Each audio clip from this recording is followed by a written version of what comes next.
You're listening to Arsenal for Democracy Lend-Lease, our summer 2019 podcast spinoff. I'm your lead host, Bill Humphrey. Joining me on the line, as usual, here in Massachusetts is Nate. Hi, Nate. Hey, Bill. And on the line from Idaho is Rachel. Hi, Rachel. Hi, Bill. Hi, Nate.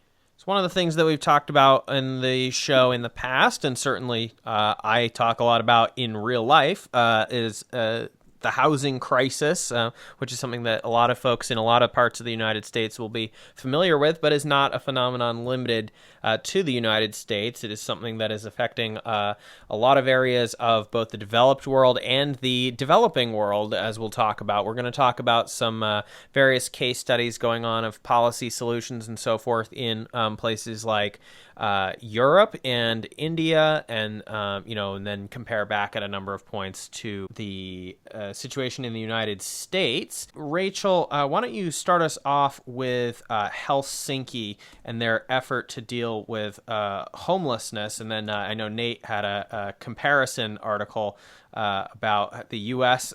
One U.S. community's response to homelessness. Yeah, so I know we've talked about in the past like housing first in regards to Salt Lake City trying to house their chronically houseless population. But it sounds like Helsinki's doing it on a bigger scale and just better.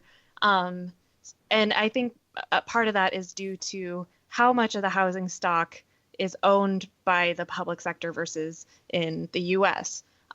So in Helsinki, they own 60,000 social housing units, which is what they call public housing, which leads to 1 in 7 residents living in city-owned housing. Helsinki also owns 70% of the land within the city limits, runs its own construction company, and has a current target of building 7,000 more new homes of all categories a year. So in each new housing district that is getting built, the city maintains a strict housing mix to limit social segregation, 25% social housing, 30% subsidized purchase, and 45% private sector, which definitely keeps rents down for those private-owned stock. There's definitely forces in place to keep rents down for private housing stock. Helsinki also insists on no visible external differences between private and public housing stock and sets no maximum income ceiling on its social housing tenants. So there is no means testing. Anyone is free to seek housing in this social housing. Well, I know that's All something that we'll be talking when we get to Vienna later in the episode today. We're going to talk about that issue of, is social housing for everyone or just for some people? But yeah, keep going on Helsinki here. yeah, so I think it just like really highlights the difference between how housing is looked at in the US, or public housing, subsidized housing is looked down on, seen as dirty, low, like for low class people. And I think in these areas, they like their public housing includes a lot of public accommodations, so like a sauna, pools, gardens, common air, like really lush, verdant common areas that are made to be beautiful, and to encourage people to use the land and go out and interact with their neighbors, which is very, very different from how it is in the U.S. Nate, did you want to talk about one of the U.S. cities' responses to their homelessness crisis instead of taking a housing first approach? Oh, yeah. Well, this is something I saw pop up maybe this past week or whatever, but there was reports of large boulders being placed in certain areas that have large homeless populations, including downtown Portland. And I guess they've also been put in San Francisco previously. And yeah, there's sort of a tradition of this. And I think part of the reason it sort of like made the news or whatever was there was a picture of a boulder that was covered in like the pride flag or whatever. And similar, you had like benches that were also similarly colored for Pride Month, but they also had the like anti-homeless, like unnecessary arm bars and things that would use to prevent sleeping. So, but this is sort of, we've talked about other hostile architecture things before, but I guess the Oregon Department of Transportation has put a bunch of different boulders in places that they say are identify as dangerous, and they have to protect the highways, I guess, the land surrounding the highways, and they claim that people have been killed because there are people crossing the highway to go to the encampment, and someone from this area from a car was killed that when it went spinning off the highway. And then they're like, oh, yeah, we're not a law enforcement agency. We can't force people to leave. We cannot resolve or solve the question of homelessness, but we have to maintain our property and make sure it's safe. So, I mean, they clearly can't really do anything about the actual problem, so they're just dumping some rocks there. Apparently, they've also planted thorny rose bushes, as if you can't, like, cut down a rose bush. I don't know. And, like, some of these pictures, too, with the boulders, it's kind of just like there's still space. I mean,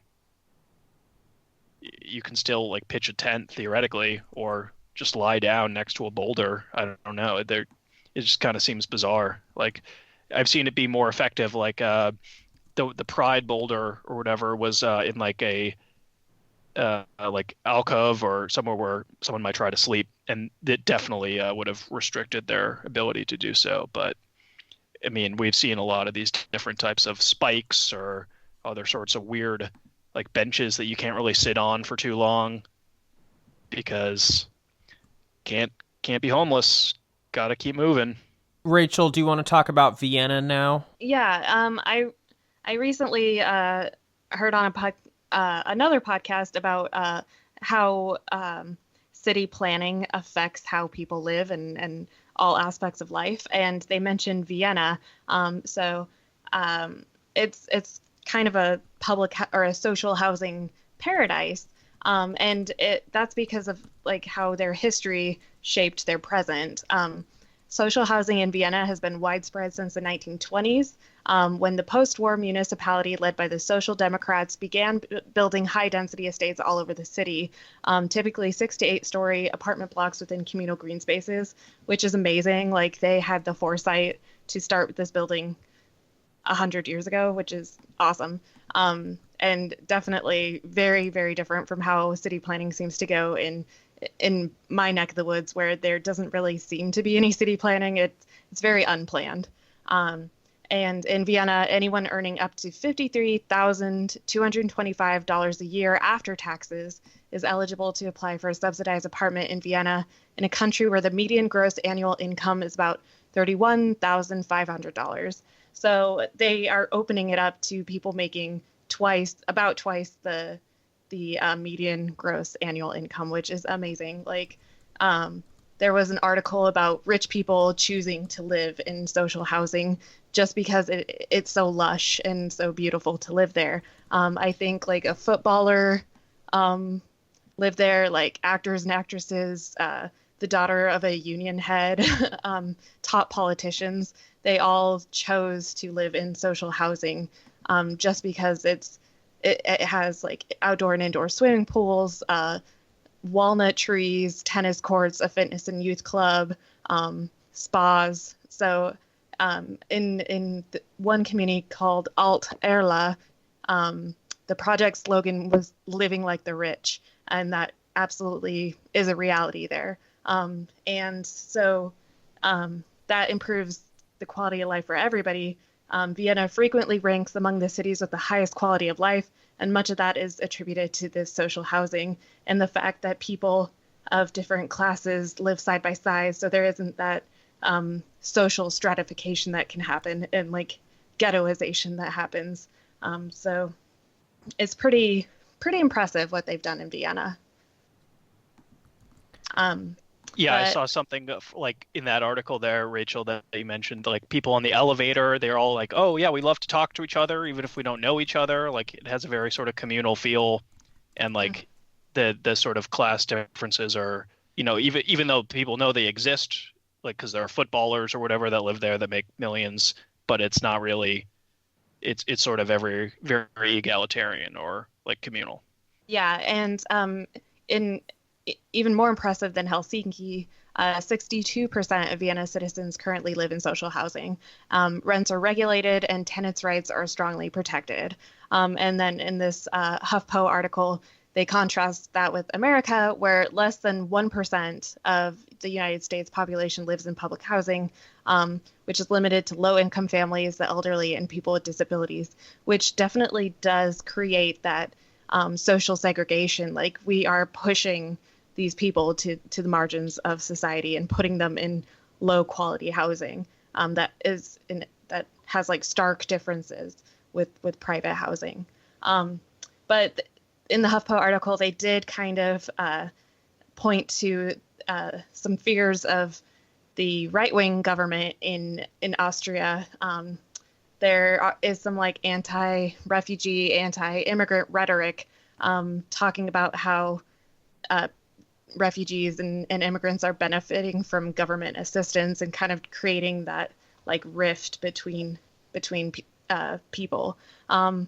So although there is still a strong idea that public housing is something for everybody, there are those problems kind of brewing. So there are Andreas Rumpfhuber, a Viennese architect, said there are still dangers ahead for the Vienna model.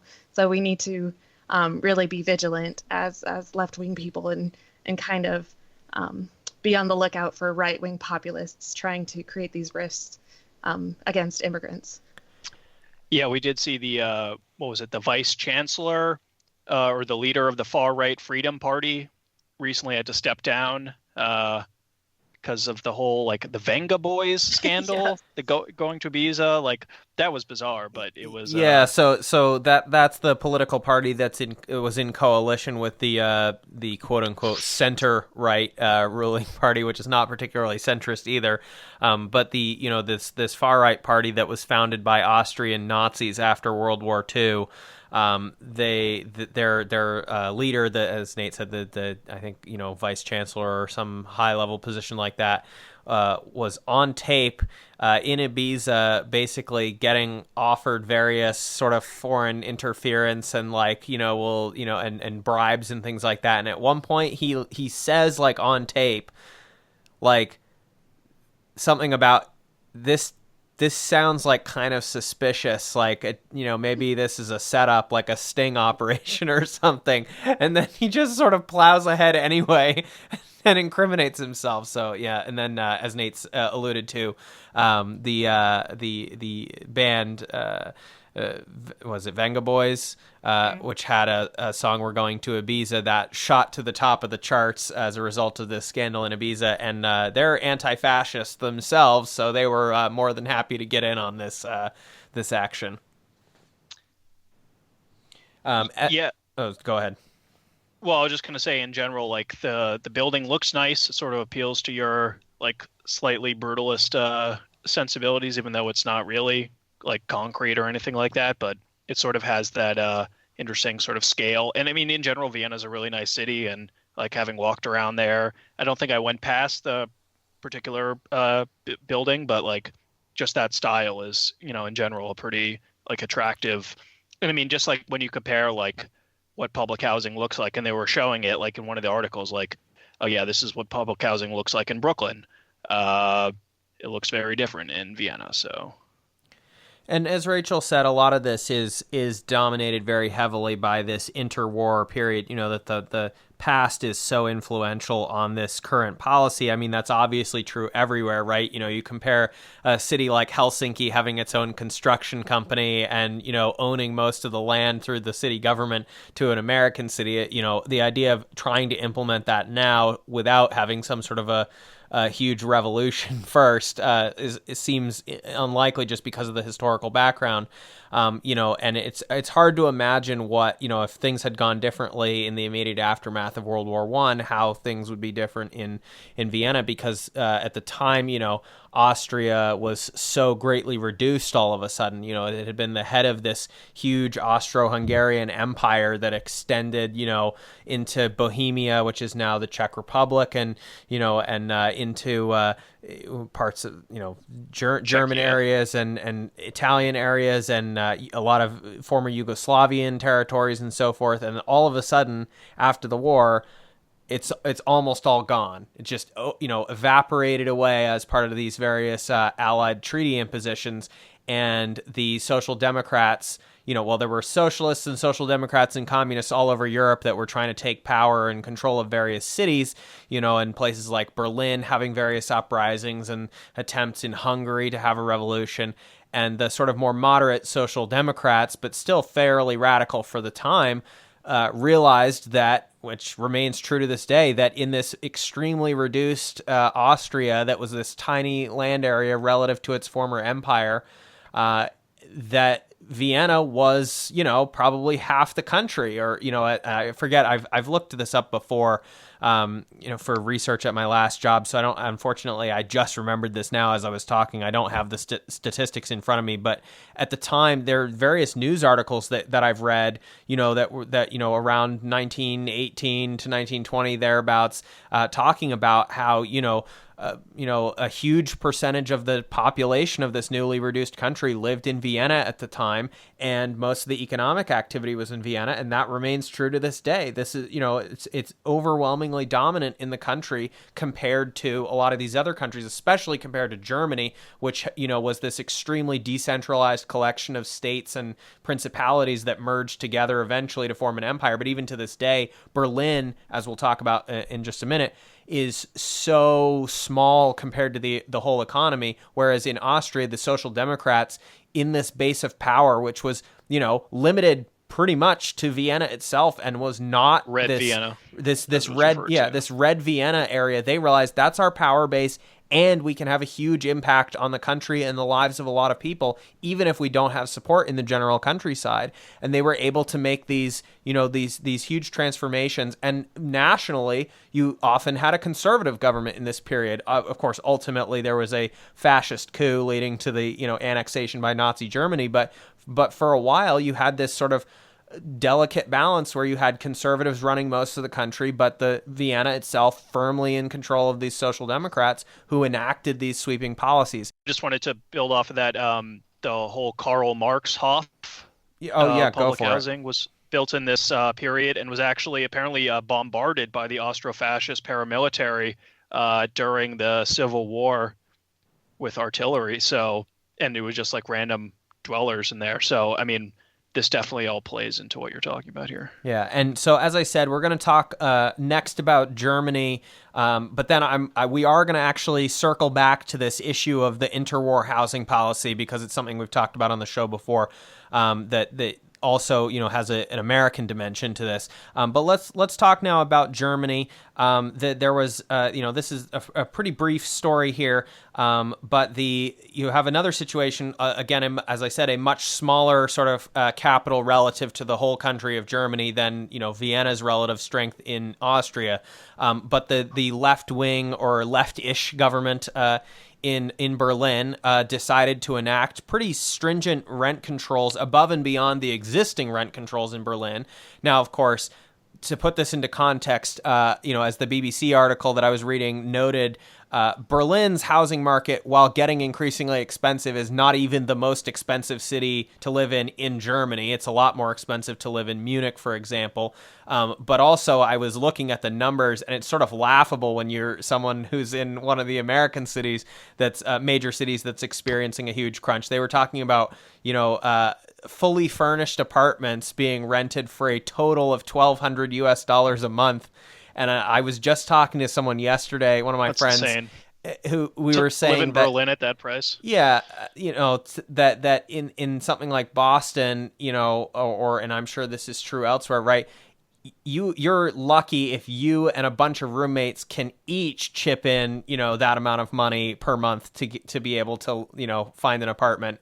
And the idea of just one of you being able to do that, is so it's a testament to the existing rent controls. But anyway, they've also said now that they're going to have a 5-year rent freeze amid housing pressure. And Berlin, of course, is a good case study, and with the German government as well, nationally, in comparison to the United States policy, because there are actually some similarities there. For example, you've got the urban government here proposing rent controls or expanding existing rent controls, and you have the national government led by the conservatives under Merkel and so forth saying, no, we just need to build our way out of this. All we need to do is add to the supply of housing.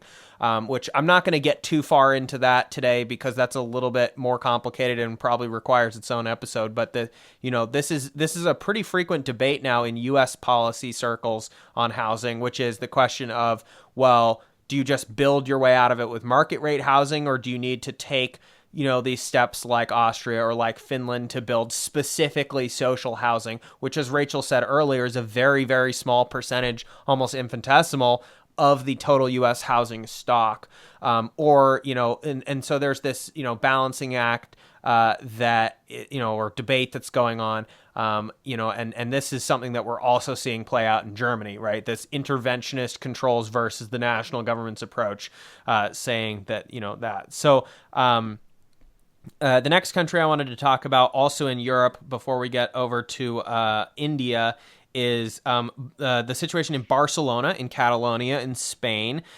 So a few things have been happening recently, all sort of related to housing there. So in May 2019, protesters against the housing crisis moved furniture and beds into the streets of Barcelona. They called it Bring Your House was the name of the protests.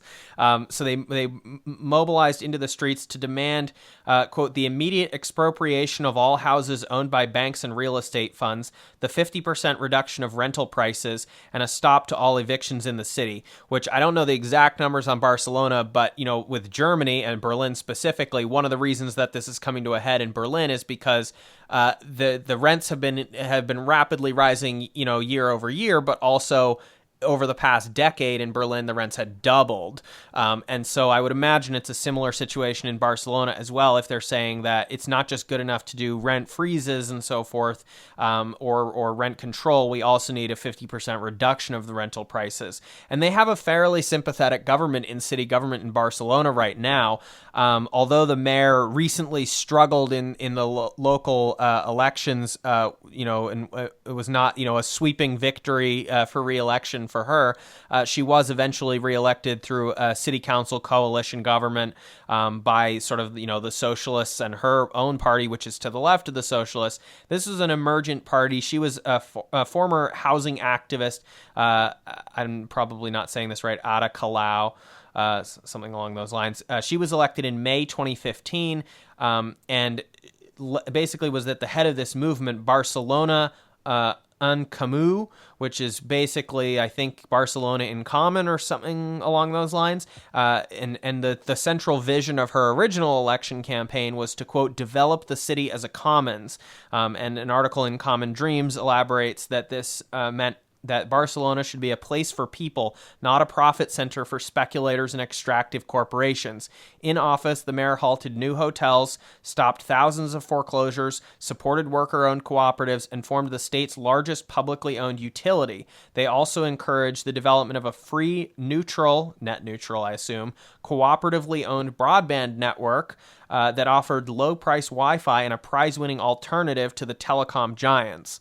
Now, a lot of great and cool things in that sentence, but I want to hone in on this point, which again came up in those demands, which is the making it not a profit center for speculators and extractive corporations. And again, to go back to that earlier mention about the protests last month, you had the immediate expropriation of all houses owned by banks and real estate funds as a specific demand that was being made. Now, in 2016, the national courts of Spain had temporarily suspended a law that was intended to address this point, and they have now lifted that suspension partially.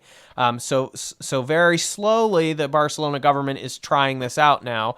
There are in Catalonia as a whole, there are over 2,000 vacant homes, and so they, as I said, little by little, they're just starting out slowly. The Barcelona city government has moved to seize 5 of these homes, vacant homes, for use of social housing. These would be used on a temporary basis of a 4 to 10 year period under the law. In this case, I think they're going for 10 years. And this is to understand what's happening here. These are not homes that are owned by individuals that they seized. The 5 homes were all owned by financial institutions. One of the article that I looked at listed out what these specific Spanish banks were. And there would be basically, if you were, an individual landlord or something like that, and you just had a long-term vacancy, you would be fined for having extended vacancies, or you would be given written warnings urging you to find a productive use for the home in that, interim period or so forth. Various other options. But the big thing is that they're essentially making the case here because, the national approach, again, there's a difference between the national approaches and the city approach. The national approach was, well, what if we have a national cap on the rent rises and tie it to inflation? And they, a lot of people were saying that wasn't going far enough, but one of the specific conditions on that, which again ties back to this institutional point, is that although the national rent cap was going to be 5 years, they were saying, that was for ordinary landlords. They were actually having a 7-year cap, on the big institutional investment speculators. So a lot of these banks, and then also American private equity groups and so forth, which this is also happening in the United States, they were buying up these properties for various reasons, and then in some cases just leaving them vacant or whatever, or using them essentially for some other non-productive purpose, which is not the point of housing. The existence of housing is not supposed to be a commodity. I mean, it is, but it's not supposed to be a commodity, and it shouldn't be a commodity. The point of housing is to provide homes for people. And that goes again to that issue of the housing first approach on homelessness. But a lot of this gets stymied by these various banking institutions, whether they're Spanish banks, whether they're German banks or whatever, or American banks and other institutional investors. And so having a different policy that deals with these vacancies, or deals with, in this case, in the national case, these 7-year caps on rent increases, because in those cases they were mostly able to fill the units, but they were dramatically trying to milk people for the rents every year. In this case, they're saying, look, there is a distinction to be made here between these these national or foreign investment companies that are using these as purely commodities to extract as much money as possible out of this. So different approaches being taken there at the local and national levels, but tackling essentially the same problem. Now, before we get back to the United States, I wanted to turn now to India, which Nate and I are going to go over. So we're going to be talking about actions in the state of Kerala, which is on the southwest coast of India. This is sort of an unusual state in India for a number of reasons. One, because it's been dominated by communist rule at the state level for most of its history, or at least a substantial enough point to sort of rub off on the how things are done there. But also, this was there were these two, when they formed the state and put it into India at the time that India became independent from Britain, the two states that became Kerala were actually what were princely states. So these were kingdoms at the time that had never been fully taken over by the British government, right? They were clearly under the control of the British Empire and so forth, but the existing royal monarchies remained in place up until the independence and partition period. And then both of these kingdoms, I think, as I understand it, voluntarily joined the emerging Union of India, which is the country of India today, after the departure of Pakistan and what's now Bangladesh. And they transitioned pretty quickly away from a monarchy, but they had basically maintained their own separate sort of institutions and what's now state governments apart from the national government, what became the national government under the British Raj period. So already starting even before communists came to power there, starting on a very different sort of model than a lot of the places. And so they are trying to tackle some of the housing challenges. So we wanted to talk a little bit about that. So there were a number of stats in this article that we were reading from a report from the New Climate Economy.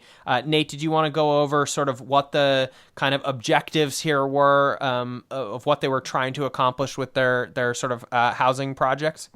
Yeah, I mean, in general, India has, of course, large urban population, and there have been a lot of programs for, I guess, alleviating some of the intense urban poverty there. And there's program Basic Services for the Urban Poor, which I guess was launched in 2005. And it was intended to expand access to, say, water supply, sanitation, climate resilience, and construct houses. But I guess many projects are still incomplete 13 years after the program's inception. According to the report, only 11 of the 477 projects approved have been completed, and I guess 88% of the houses had been built, so that's a little bit better, but only 84% were occupied. But I guess in Kerala, they've been building these houses much more successfully and at much lower of a cost even than in a lot of different places. And there are obviously some advantages for Kerala, as we talked about. And also there's, I guess, a large, compared to other parts of India, higher rates of land ownership and tenure rights, I guess, which makes it a little easier in this situation because they've I guess that the program itself has hinged on the cooperation between, I guess, the Kerala government there and a women's community-based organization called, I'm sure I'm pronouncing this wrong, but Kudum Bashri, which prosperity of the family, I guess what it means. And it has 4.3 million members of women and has a lot of sort of community level societies and shows like a various tier of the community development society, the area development society, and the neighborhood groups. So sort of you can go up the pyramid, and I guess that has actually allowed much more of the low income people getting actual representation, getting their voices heard. And a lot of these housing projects, I guess, have been, built with heavy involvement of the community. So to the point where I guess they'll even let you build the house yourself. There's a lot of community involvement, it seems like, in all of this. So, and yeah, I mean, it it's ultimately sort of saves money, and it's like people like their houses. The dream communist model here, which is that you have this state government at the top that then consults with the local, municipal and regional, like sub-regional governments at various tiers. And then those governments consult with the local sort of councils and neighborhood groups. And you ultimately get down to a group of women making a lot of the decisions locally. And then, of course, because of, communist land reform and other sort of left-wing land reforms backed by, or I should say, permitted by the national government to go forward in a way that did not happen in many other countries because there would be a coup or whatever if that happened. You have, as Nate said, a lot more land ownership and tenure rights and so forth. And so then the government is willing to provide subsidies to help you build your own housing if you don't want to have social housing built there instead. There was a note that they did acknowledge that there are some challenges because of Kerala's unique history and sort of government and everything and cultural history, sort of a lot more multicultural, multi-faith and everything and harmonious in a way that some other areas of the country have not been, that it might be hard to translate some of this. They emphasize in particular, during the late 20th century, poverty levels were drastically reduced despite only modest economic growth. At one point, it said, social scientists and commentators refer to the strong civic sector as a primary driver of development, championing a seemingly sustainable form of growth as the Kerala model. Socio-cultural factors such as multi-faith communities and matriarchal family structures may partly explain its high literacy rates and gender equality. So that's another thing to emphasize here. Nate keeps mentioning these groups of women, millions strong, but also down to the neighborhood level of, a couple, maybe a dozen or so women getting together and making decisions, that is partly related to this matriarchal influence in this area of the country, which is not necessarily true in other parts of India. So it could be hard to translate that. Now, there's obviously been some challenges lately with the Kerala model, critics saying, there's inequality is rising and so forth there. But that, I think, probably points more to the centrist influences and the national influences than necessarily some sort of critical flaw with the leftist way of governing here, which I think for the most part has worked out pretty well, especially when you consider this idea of sustainable growth, which, again, let me read back that sentence. Poverty levels were drastically reduced despite only modest economic growth. Now, they say despite, but of course, if you think about it, right, how do we conceptualize growth? Is it just an arbitrary, rapidly rising GDP line on a chart that doesn't really translate to the issue of people's standards of living and so forth? Or are we thinking of, what is the goal here, right? The goal is to help people, get people out of poverty, make people's lives better. If you can do it in a way that doesn't require this like monstrous, unsustainable runaway growth that's an ecological catastrophe, well, that's probably a better way of doing it. And I think points to this issue that they're talking about it's not just a question of building all this housing for people in India because there's a lot of people in slums. It's also a question of doing it the right way, which is a global challenge, not just an Indian challenge, so that we don't, continue to build up these Western style cities that are just, ecological catastrophes leading to our climate destruction. Some of these houses, I guess they've, specifically designed them to be relatively easy to build and also, use low impact materials, I guess. Incorporated elements of sort of the indigenous Kerala architecture.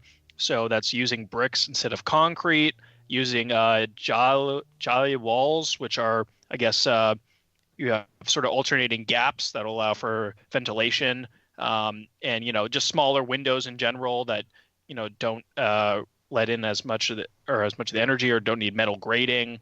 So I guess there's also specific roofing techniques, filler slab roofing, which reduces the amount of steel and concrete needed for roof building, and also curved corners, which is interesting, and also cuts down on the number of bricks you need. So, I mean, these are all things that, you probably should be thinking about when you're trying to build massive amounts of housing. So the report notes that the partnership between the state of Kerala, the Kudumbashri group, the women's group that Nate mentioned, and something with the acronym Cost Forward, promoted the widespread use of sustainable architecture practices. They had floodwater retention, drainage systems in houses in coastal communities, using materials and layouts to regulate indoor temperature, which for German and New England contexts is things like passive house would be an example of that. That's a way of sort of heating and cooling homes that's much more energy sort of light, and using the natural features to do that. Adding rain harvesting and biogas facilities to reduce energy consumption costs, and blending houses in with their natural environments. Then there was that issue of carbon intensity. This is something that's actually come up a lot in Newton right now as I'm running for city council, because Green Newton put together a report recommendation on this. The issue of low embodied carbon materials is a critical one for all new constructions and renovations right now, because at the moment, a vast amount of carbon dioxide of any new project or major renovation is emitted before the materials even get erected into anything. So concrete, as Nate alluded to, is one of the highest embodied carbon materials in the world. So by the time you've, poured your concrete or whatever, you have already put an enormous amount of carbon dioxide into the atmosphere, because concrete requires a lot and creates these greenhouse gas emissions and so forth in its creation process. There's a lot of other things where what you do to make the materials, I think steel is another example. Glass is not particularly great in many ways as well. But what you do to make these materials, how far do you transport them to the site? How do you get them there? Those things, by the time you've actually got the project finished, you've already emitted a huge amount of carbon dioxide. And no matter how energy efficient your building is, that's already in the atmosphere, creating a problem. So this issue of having not just reducing the cost of the building, but also reducing the carbon intensity of the construction. And the construction sector, not just the materials, but the sector itself, is enormously wasteful in terms of carbon emissions globally. It's a huge factor in emissions. So we need to be aware of all of this. And it's, it's a global impact as well as a local impact. So the good news here on the local front is that as part of this project that they built around 18,000 homes. They had approved 23,000, so still falling a little bit short on the actual, getting the units done. But they built 18,000 homes in two of the major cities of Kerala. They achieved an occupancy level around 100% because the units were substantially more affordable. They were half the average national cost to build from these other BSUP housing projects in other parts of India. And they were just nice homes, right? I mean, that goes back to the stuff we talked about with Helsinki and Vienna, which is that social housing has to be nice. I mean, that was one of the big pitfalls in the United States, was a lot of that housing was not very good. It wasn't good to live in. It wasn't enjoyable to live in. It wasn't nice to look at. And Nate is giving us all these examples of how they made sure that it was nice architecture and nice homes to live in and had all these great features in Kerala, while again being inexpensive and low intensity. And this feature of all these these small-time landowners in Kerala, because of communist land reform and other policies like that they had more ability to build their own homes with government assistance if they wanted. Now, again, the report notes here that this is much bigger than India alone. Access to adequate, safe, and affordable housing is the first indicator of the 11th Sustainable Development Goal. Housing is necessary because it allows people to lead healthy, secure, productive, dignified lives, and it is a durable asset that provides owners a way to save and gain access to credit, etc. A sufficient supply of affordable, low-carbon, climate-resilient housing is critical to ending poverty and supporting economic development in cities around the world. Worldwide, the number of people without access to adequate, safe, and affordable housing is expected to grow to 1.6 billion by 2025. An estimated 1 billion new homes will be needed by 2025 worldwide, which could cost up to $11 trillion, which again makes it critical to reduce the cost of construction while still doing it right. The new housing stock needs to be compatible with the Paris Agreement. This is challenging. Low-carbon building materials are often more expensive than traditional materials, and securing affordable, well-located, safe urban land, which could improve accessibility and climate resilience in cities, is difficult. I mean, that goes to issues that we've seen in other places, in Bangladesh, where it's low-lying coastal areas, or we've seen this issue come up in India, in, I believe, Chennai, right around now, when we've seen this happen. It happened last year or the year before in South Africa, but basically giant water reservoirs suddenly, running dry or pretty close to it. But this issue of you need to find a place to build these houses that's a good, safe place to build it. Because in some cases, the slums are in, low-lying floodplains and things like that. So you don't want that. And you need to make sure that the actual building materials are low carbon as well, or else, you blow right through your Paris Agreement targets.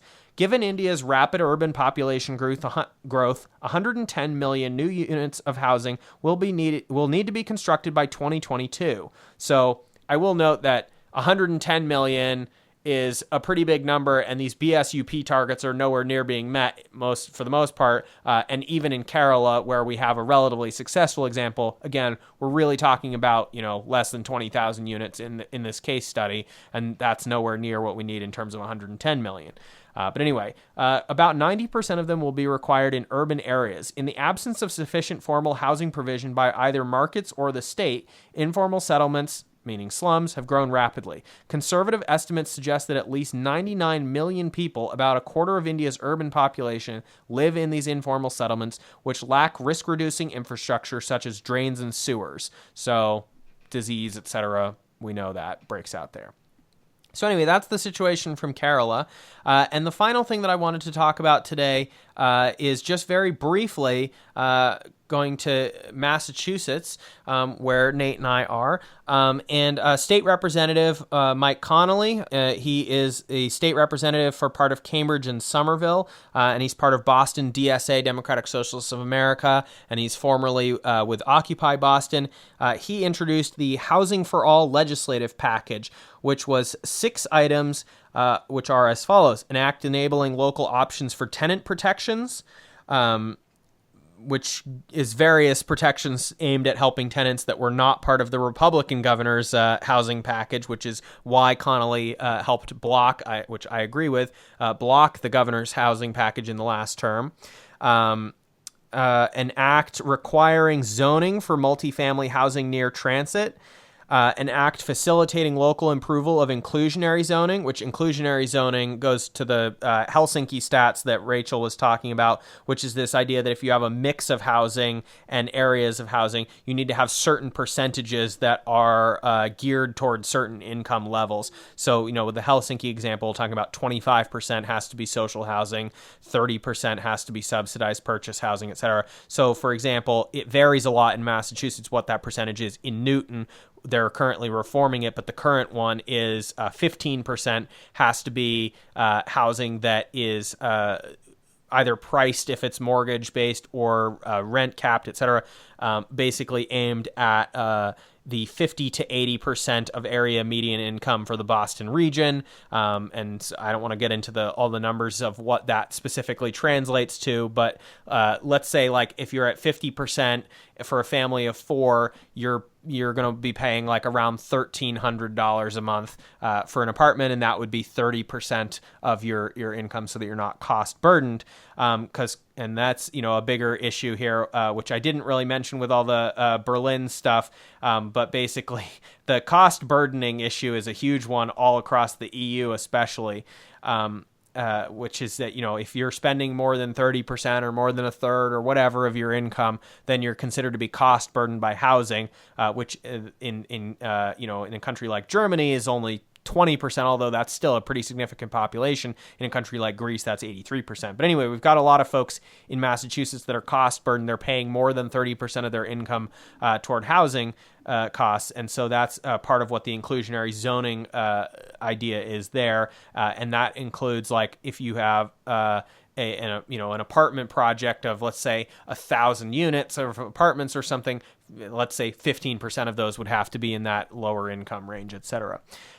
Next, he also introduced an act financing an emergency supplemental affordable housing bond, and then an act facilitating housing for all, which was essentially a housing first homelessness response, rather than just like, oh, let's give a little bit more money to the shelters and pay to put some people in hotels. This is saying, look, we need to put together some money and actually build some housing for people. And then finally, an act enabling a local option for a tax on vacant units in large residential buildings. That's been a huge problem in Boston, where we've had some pretty significant housing developments that have gotten built that are either, condos or they're rental units or whatever, but they end up being acquired by people who don't live in Boston, and in many cases, people who don't even live in the United States, and especially if they're condos, they don't live there. They're just using it purely for rent, for real estate speculation. They're going to turn around and sell it later for a profit. And the result of this is, well, now you've wasted a whole bunch of space on housing that's not being used for housing. So this would allow municipalities to apply a tax similar to what we saw, in places like Barcelona or wherever. And again, as I've always talked about on the show, this goes back ultimately to the period that, of the Red Vienna period and so forth, starting around 1918. The Constitutional Convention that was held in Massachusetts that year included, trade unionists, it included syndicalists, it included Bolshevik sympathizers, etc. Ultimately, it included a lot of conservatives and liberals who weren't willing to go along with any of these radical changes. But one of the proposed constitutional amendments for the Massachusetts Constitution was a proposal for a right to housing. And so it is interesting, 101 years later, to see a Democratic Socialist state representative like Mike Connolly introducing a legislative package for housing for all. It's something that we probably ought to have done in the interwar period, like we saw a number of these European countries under Social Democrats do, and we chose not to do that. So any closing thoughts here? I guess I'll go to you first, Nate, since you're also in Massachusetts and in Cambridge specifically. Well, in Cambridge specifically, there is lots of homeless people, so we should probably start building some more housing, because that seems to be the answer. But yeah, I mean, there's a lot of challenges still. So hopefully, I like the proposal that they're working on there. So hopefully we can get some progress on this. But yeah, tough to say exactly what's going to happen.